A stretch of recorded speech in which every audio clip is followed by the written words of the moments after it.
They used to call me Spider. Not because I was fast or sneaky. No, that's bullshit Hollywood comes up with. They called me Spider because I built webs, networks, lines of communication, money, and fear that stretched across Southern California like silk threads. You pull one, the whole thing vibrates. You cut one, I'd know before the blood even dried. I'm telling you this now because I got nothing left to lose, nothing left to protect. The empire I built with my own hands, my own choices, my own blood. It's gone. Burned to the ground by cops who were smarter than I gave them credit for. And by people I trusted who turned out to be rats wearing loyalty like a costume. But let me take you back. Back to when I was nobody. I grew up in South Central Los Angeles, in a neighborhood where the only two options were join a gang or become a victim of one. My old man split when I was 6. My mom worked 2 jobs just to keep the lights on, and even then, sometimes they'd shut off anyway. I remember sitting in the dark with my little sister, both of us hungry, listening to gunshots outside like it was a lullaby. I was 12 the first time I saw a dead body. Some kid from a rival set, maybe 16, 17 years old. He was lying face down on the corner of 5th and Maple, blood pooling around his head like a fucked up halo. People just walked past him. Didn't even stop. That's when I understood. In this world, you're either the one lying in the street, or you're the one walking past. I knew which one I wanted to be. Barrio 18 found me before I found them. Or maybe it was the other way around. Either way, by the time I was 14, I was running errands for the older homies, delivering packages, keeping watch, learning the rules. The first rule, loyalty above everything. The second, never let them see you weak. I was good at it. Real good. I had a brain, see? I wasn't just some trigger-happy kid looking to earn his stripes by catching a body. I studied the game. I watched how the veteranos moved, how they talked, how they kept control without always having to pull a gun. I learned that fear was a tool, just like a knife or a Glock. You just had to know when to use it. By the time I was 19, I was already moving weight. Coke, mostly. Some heroin when the demand was there. I had a crew of 6 guys under me, all loyal, all hungry. We controlled 3 blocks in our neighborhood, and we were pulling in maybe 30-40 grand a month. Not bad for a kid who used to steal groceries just to eat. But I wanted more. The thing about the drug game is that it's all about territory. You got to expand or you die. So I started making moves. I reached out to some guys in East LA, set up connections in Long Beach, even had people running product down to San Diego and across the border. I wasn't just a street dealer anymore. I was a fucking businessman, and I was good at it. By the time I hit 25, I was pulling in close to $500,000 a month. Not all of it was mine, of course. I had to kick up to the shot callers, the guys running things from inside the prisons. But I was getting my cut, and it was enough to live like a king. Nice cars, nice clothes, women, respect. Everything I never had growing up. But respect in this world? It's built on bodies. The first time I ordered a hit, I didn't pull the trigger. I didn't even watch. I just made a phone call. Told one of my guys that a certain someone needed to disappear. He asked me if I was sure. I said, yes. And that was it. 24 hours later, the problem was gone. I didn't feel nothing. Not guilt, not fear, not pride. Just relief. Because I knew that if I didn't handle it, someone else would have handled me. That's how it works. You kill or you get killed. And I wasn't about to let anyone put me in the ground. Over the years, I moved up. I became one of the top guys in Barrio 18, not just in LA, but across California. I had crews in Oakland, Fresno, San Bernardino. I had connections with the Mexican mafia, with suppliers in Sinaloa, with dirty cops who looked the other way for the right price. I was untouchable, or so I thought. By the time I was 32, I was moving nearly $5 million a month through my network. $5 million. Think about that. That's more money than most people see in a lifetime, and I was washing it, moving it, spending it like it was nothing. I had houses in 3 different cities. I had cars I never even drove. I had power. But power comes with a price.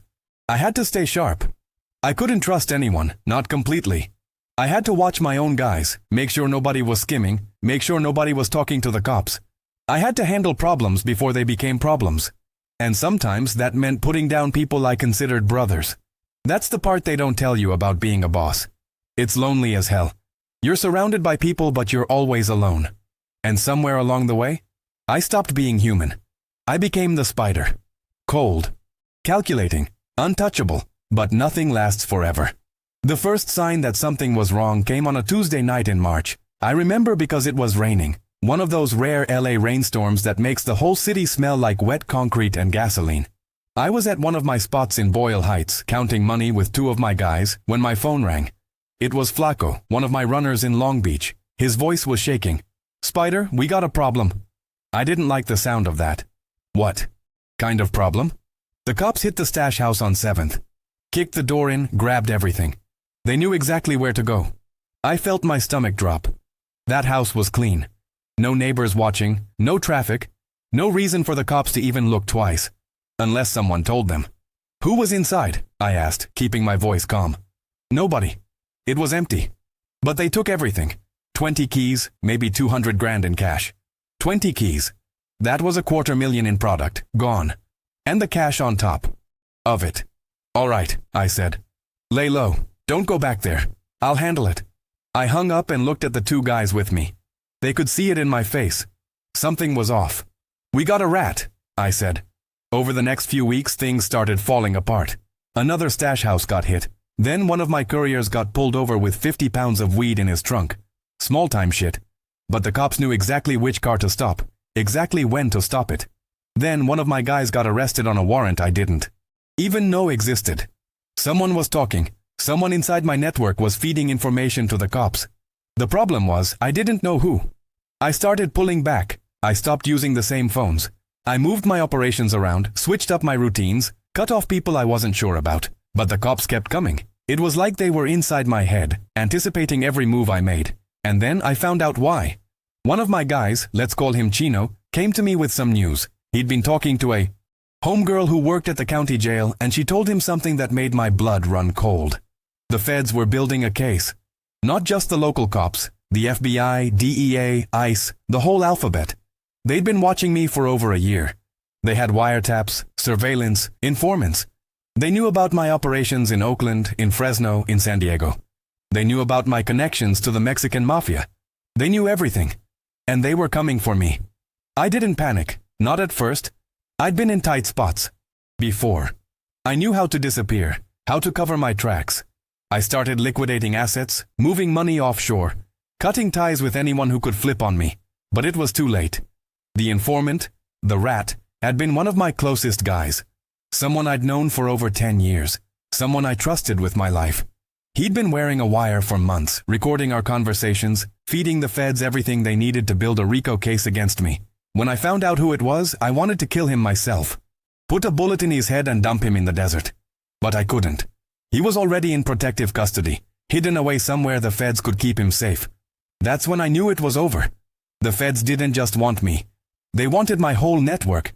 They wanted Barrio 18, the Mexican mafia, everyone I'd ever worked with. And they had the evidence to do it. I spent the next few weeks trying to figure out my next move. I thought about running. Maybe to Mexico, maybe further south. I had money. Stashed away, fake documents, connections who could get me across the border. But I also knew that running would only make things worse. The feds would never stop looking for me, and eventually they'd find me. They always do. So I did something I never thought I'd do. I started thinking about turning myself in. Not because I wanted to cooperate. Fuck that.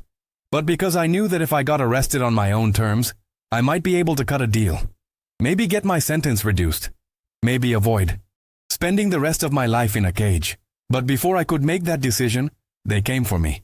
It was 4 in the morning when I heard the battering ram hit my front door. I was asleep in my bedroom, and by the time I opened my eyes, there were a dozen cops in full tactical gear pointing rifles at my face. FBI, don't fucking move. I didn't. I just lay there, hands up, watching as they tore my house apart. They found the guns I had stashed under my bed. They found the cash hidden in the bomb walls. They found everything. They cuffed me, read me my rights, and dragged me out of my own house in my boxers, while my neighbors watched from their windows. It was the most humiliating moment of my life. And it was just the beginning. The federal holding cell smells like piss, disinfectant, and despair. That's the first thing you notice when they throw you in. The second thing is the silence. No music, no voices, no nothing. Just you and the cold concrete walls, waiting for your life to be decided by people in suits who don't give a fuck about you.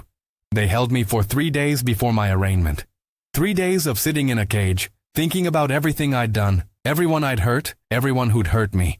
3 days of knowing that the empire I built was crumbling, and there wasn't a goddamn thing I could do to stop it. When I finally got in front of the judge, they read off the charges: racketeering, drug trafficking, money laundering, conspiracy to commit murder. They didn't have me on any bodies directly. I was too careful for that. But they had enough circumstantial evidence to bury me for the rest of my life. My lawyer told me I was looking at 30 to life, maybe more. The feds had recordings, financial records, testimony from multiple informants. They had me dead to rights. "You need to think about cooperation," he said. I told him to go fuck himself. I wasn't a rat. I'd rather rot in prison than give up my people. That's the code. That's what separates us from them. But then I started hearing things that made me question everything I thought I knew. Turns out I wasn't the only one who got arrested. The feds had hit my entire network in one coordinated sweep. Over 40 people were arrested in a single day. Guys I'd worked with for years. Guys I considered brothers. And most of them, they were already talking. The guy I thought was my right hand, he flipped within 24 hours. Gave up everything. Names, dates, locations, bank, accounts. He sold me out to save his own ass. Another one of my guys? Same thing. He didn't even wait for his lawyer. Just started singing the moment they put him in a room. It was like a fucking domino effect. Everyone was trying to cut a deal, trying to throw someone else under the bus to save themselves. And the person everyone was throwing under the bus, me. That's when I realized something. Loyalty is a lie. It's a story we tell ourselves to justify the things we do. But when the walls close in, when it's your life on the line, loyalty don't mean shit. Everyone's out for themselves. I spent the next 6 months in county jail waiting for my trial. My lawyer kept pushing for a plea deal, but the prosecution wasn't budging. They wanted me to plead guilty to the RICO charge and accept a minimum of 25 years. No parole. 25 years. I'd be an old man by the time I got out, if I even survived that long. I thought about fighting it, taking it to trial, making them prove every charge. But my lawyer told me the truth. I'd lose. The evidence was overwhelming, and if I went to trial and lost, the judge would throw the book at me. I'd die in prison. So I took the deal. 25 years in federal prison, no chance of early release, no chance of seeing the outside world until I was 57 years old. The day I signed the papers, I felt nothing. No anger, no sadness, no regret, just emptiness, like I was already dead. They transferred me to a federal penitentiary in Colorado. High security, concrete walls, barbed wire, guards who treat you like an animal. This was my new home. This was where I'd spend the next quarter century of my life. The first few months were the hardest. I had to adjust to the routine, the violence, the constant tension. In the feds, you're surrounded by guys just like you. Guys who ran crews, guys who killed people, guys who lost everything. And everyone's looking to prove they're still tough, still dangerous, still somebody. I kept my head down. I didn't start shit, but I didn't back down either. I earned respect the same way I did on the streets, by being smart, by being calculated, by making sure people knew not to fuck with me. But inside, I was broken. I thought about my mom, who stopped visiting after the first year. I thought about my sister, who OD'd on heroin while I was locked up. I thought about the guys I put in the ground, the families I destroyed, the lives I ruined. And I thought about the guy who snitched on me. The guy who wore a wire, who betrayed me, who sent me to this hell. I used to want him dead. I used to fantasize about getting out and hunting him down, making him pay for what he did. But now, I don't feel nothing. Because I realized something. He didn't destroy my life. I did. Every choice I made, every body I dropped, every dollar I chased, it all led here. To this cage. To this life. I was the spider. I built the web. And I got caught in it. I've been locked up. For 7 years now. 7 years of staring at the same gray walls, eating the same gray food, living the same gray life. 7 years of thinking about what I did, who I was, and who I'll never be again. People ask me if I regret it. If I regret the life I lived, the choices I made, the empire I built. Honestly, I don't know. Part of me, the part that remembers the power, the money, the respect, doesn't regret a damn thing. I was somebody. I had control. I had everything I ever wanted. But the other part of me, the part that's sitting in this cell, watching my life waste away, knows the truth. It wasn't worth it. I gave up everything for that life. My family, my freedom, my soul. I became a monster, And I didn't even realize it until it was too late. You know what the worst part is? It's not the fact that I'm in prison. It's not the fact that I lost everything. It's the fact that I can't undo any of it. The people I killed? They're dead. They're not coming back. The families I destroyed. They're still broken. The money I made? It's gone. Seized by the feds. Spent by people I trusted. Wasted on a life that meant nothing in the end. And me? I'm just a number now. A body in a cage. A cautionary tale. But I want people to understand something. The world I came from, the world of gangs, drugs, and violence, it's real. It's not a movie. It's not a game. It's a system designed to chew you up and spit you out, and most people don't survive it. I survived longer than most. I climbed higher than most. But in the end, I fell harder than anyone. They call this place corrections, like they're gonna correct you, fix you, make you a better person. But that's bullshit. Prison don't correct nothing. It just warehouses you until you're too old, too broken, or too dead to matter. I've got 18 more years on my sentence. 18 more years of waking up in this cell, eating in the chow hall, walking in circles in the yard. 18 more years of watching my life slip away. Sometimes I think about the kid I used to be, the 12-year-old standing on the corner looking at that dead body, deciding what kind of man I wanted to be. I wonder what that kid would think of me now. I wonder if he'd be proud or if he'd be disgusted. I wonder if he'd make the same choices I did, or if he'd find a different path. But I'll never know. Because that kid is gone. He died a long time ago. Somewhere between the first body I dropped and the first million I made. All that's left is me. Spider, the man who built an empire on blood and fear and watched it collapse in a single day. I'm not looking for sympathy. I'm not looking for forgiveness. I'm just telling you the truth. The truth about what it's like to live that life, to chase that power, to lose everything. Because if there's one thing I learned, it's this. The higher you climb, the harder you fall. And when you fall, there's no one there to catch you. Just the cold, hard ground. And the ghosts of everyone you buried to get to the top. Year 8 inside. That's when everything changed. I'd gotten comfortable, if you can call it that. I had my routine. I kept to myself, did my time, stayed out of trouble. I wasn't trying to be a hero or prove anything to anyone. I just wanted to survive. But in prison, the past never stays buried. It always finds a way to crawl back up and remind you who you used to be. It started with a new transfer. Guy named Phantasma. Ghost. Young kid, maybe 23, 24. Fresh off the streets of LA. Still had that fire in his eyes. The kind of fire that gets you killed in here if you're not careful. He recognized me right away. Yo, you're Spider, right? From the Barrio?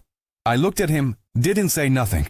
In here you don't advertise who you are. You don't wave your flag around like you're still on the streets. That shit gets you targeted. But Phantasma didn't care. He was starstruck. To him I was a legend. One of the veteranos. One of the guys.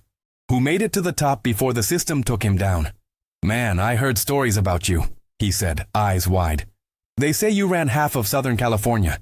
5 million a month? Is that true? I shrugged. That life's over, homie. I'm just doing my time now. But he wouldn't let it go. He kept asking questions, kept pressing.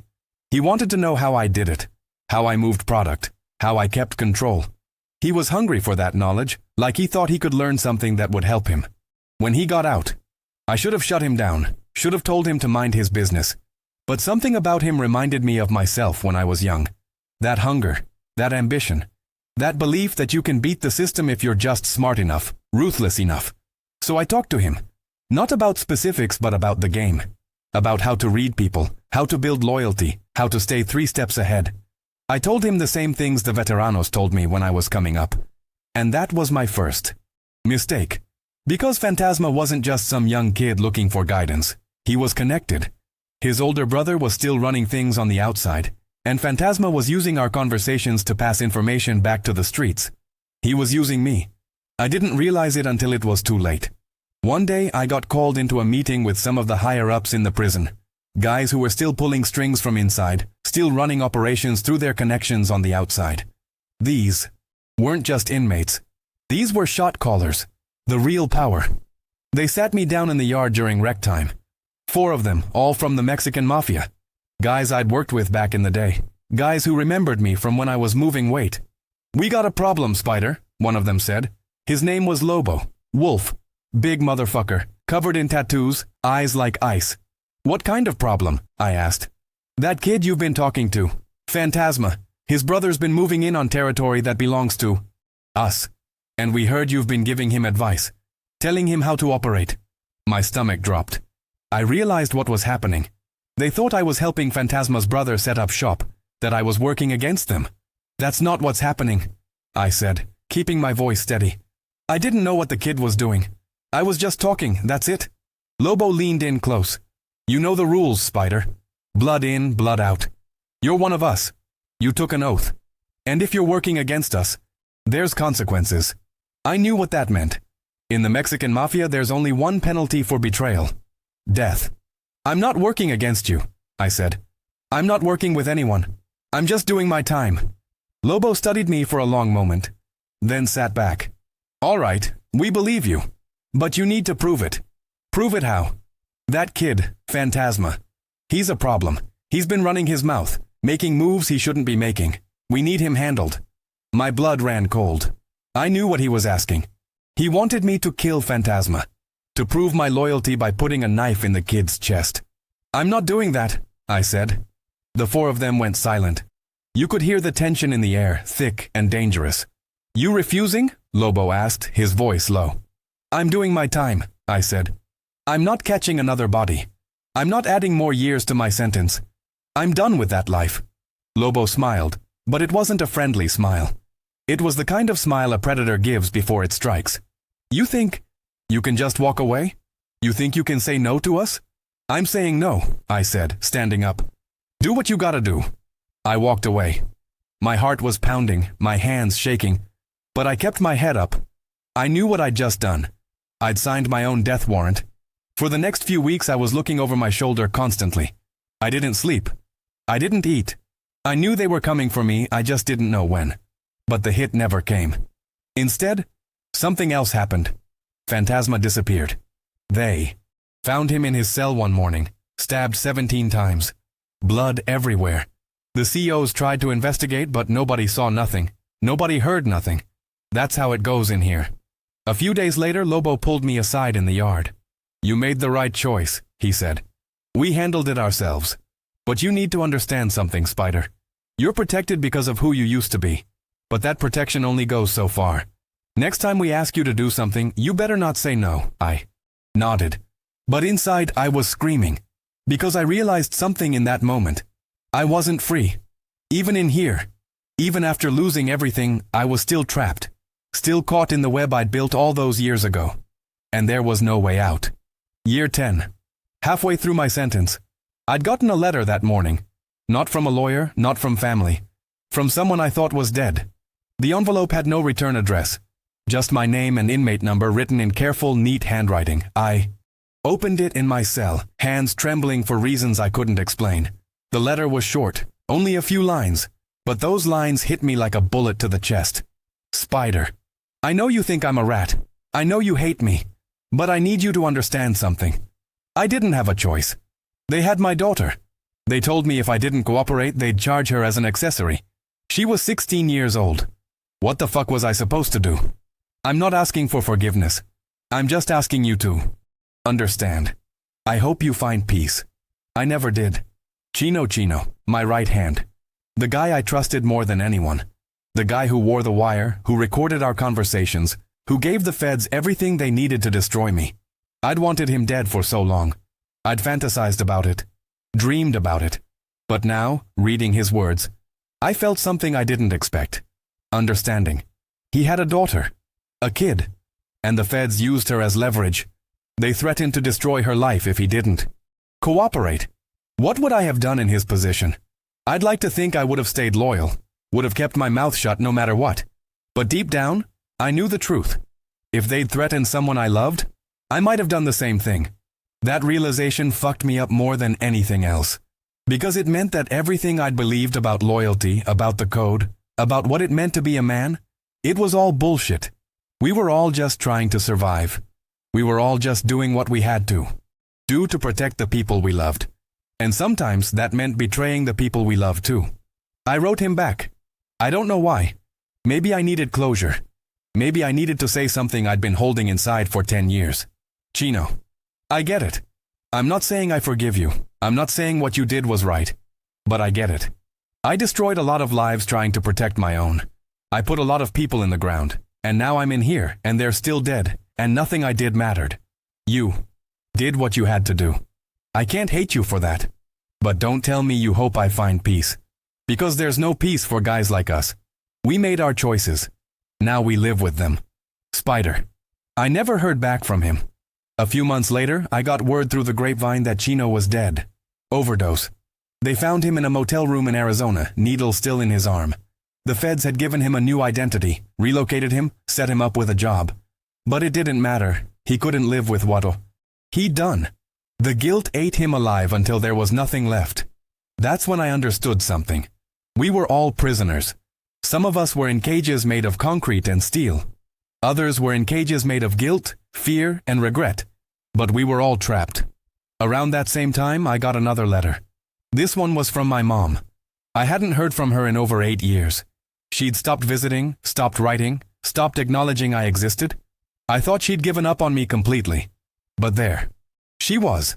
Reaching out after all this time. Mijo. I don't know if you'll read this. I don't know if you'll even care, but I needed to write to you. I'm sick. The doctors say I don't have much time left. Cancer. It's in my lungs, my liver, everywhere. They're giving me maybe 6 months. I wanted to hate you for what you did. For the life you chose. For the people you hurt. But I can't. You're my son. And I love you, even if I don't understand you. I'm not asking you to forgive me for abandoning you. I just wanted you to know that I never stopped thinking about you. And I'm sorry I couldn't be the mother you needed. I hope you're okay in there. I hope you're finding a way to live with yourself. Te quiero, mijo. Mama. I read that letter 10 times. 20 times. I read it until the words blurred together, until I couldn't see the page anymore because my eyes were full of tears. My mom was dying, and I couldn't do a damn thing about it. I couldn't visit her. I couldn't hold her hand. I couldn't tell her I was sorry for everything I'd put her through. I requested a compassionate release, a temporary furlough to see her before she died. But the request was denied. The Bureau of Prisons said I was a high-risk inmate, that I couldn't be trusted outside the walls. So I sat in my cell and waited for the phone call that would tell me she was gone. It came 3 months later. The chaplain delivered the news. My mom had passed away in a hospital in Los Angeles. Alone. No family, no friends. Just the nurses and the machines keeping her alive until they couldn't anymore. I didn't cry. I didn't scream. I didn't do anything. I just sat there, staring at the wall, feeling the weight of everything I'd lost crushing down on me. My empire was gone. My freedom was gone. My sister was gone. And now my mom was gone too. I had nothing left. Nothing but the ghosts. That night I thought about ending it. I thought about tying a sheet around my neck and stepping off my bunk. It would be easy. Quick. And all this pain would finally be over. But I didn't. Because I realized something. Dying would be the easy way out. And I didn't deserve easy. I deserved to sit in this cage and live with what I'd done. I deserved to carry the weight of every life I'd destroyed, every person I'd hurt, every choice I'd made. This was my punishment. Not the prison, not the bars, not the time. It was the knowing, the remembering, the living with it. And there was no escape from that, not ever. The end.